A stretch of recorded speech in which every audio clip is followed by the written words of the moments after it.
Okay, station one. Mr. Buffett, my name is Daphne Collier Starr. I'm 8 years old and live in New York City.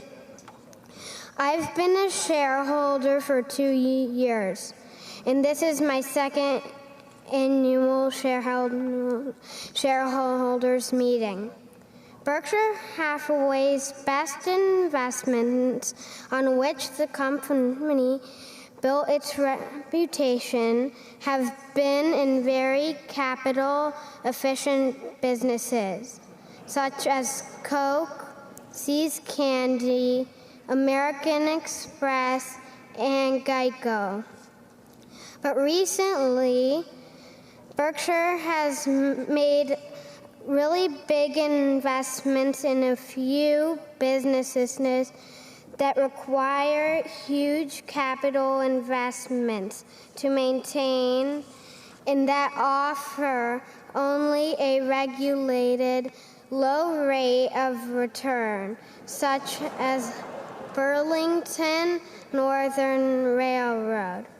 My question to you, Mr. Buffett, is could you please explain why Berkshire's largest recent investments have been departed from your old capital efficient philosophy?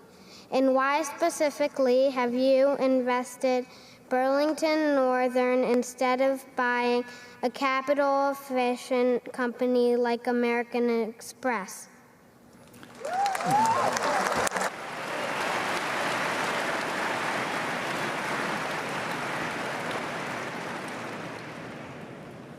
You're killing me, Daphne.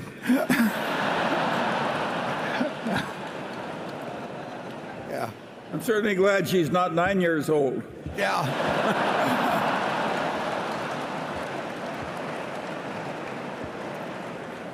I'm just sitting here thinking which of the 6 panelists we're going to bump next year and put you in. Well, I thought I was doing well when I bought that city service at 11. The answer is that we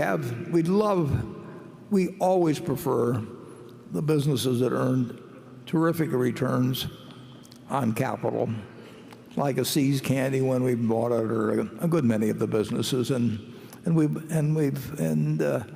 American Express, earns a terrific return on equity and has for a very long time.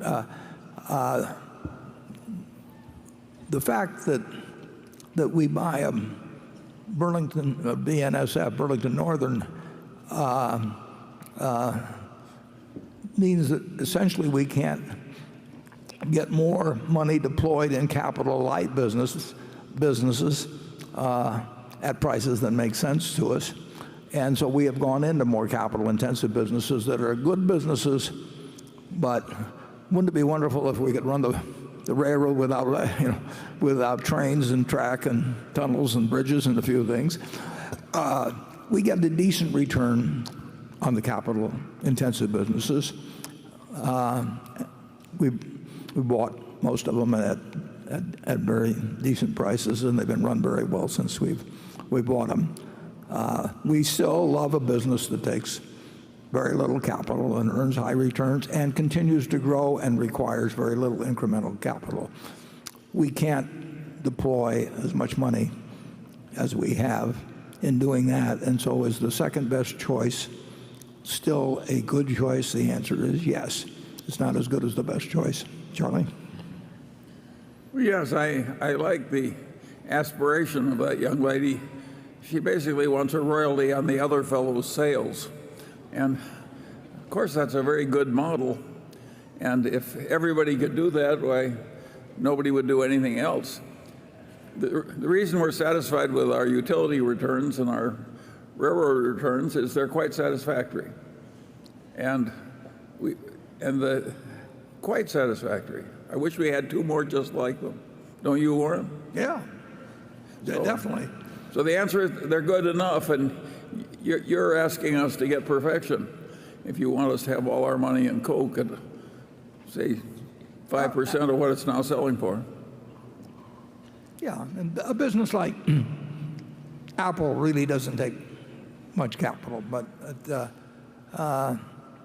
so you've got to spend a lot of money to buy businesses like that. Very few are for sale, and the answer is we have not foregone any opportunity to buy businesses that earn high returns, very high returns on equity capital, or when we could buy them at a sensible price, to buy these other businesses. So they haven't shoved anything else off the table. But you definitely have a job in our capital allocation department.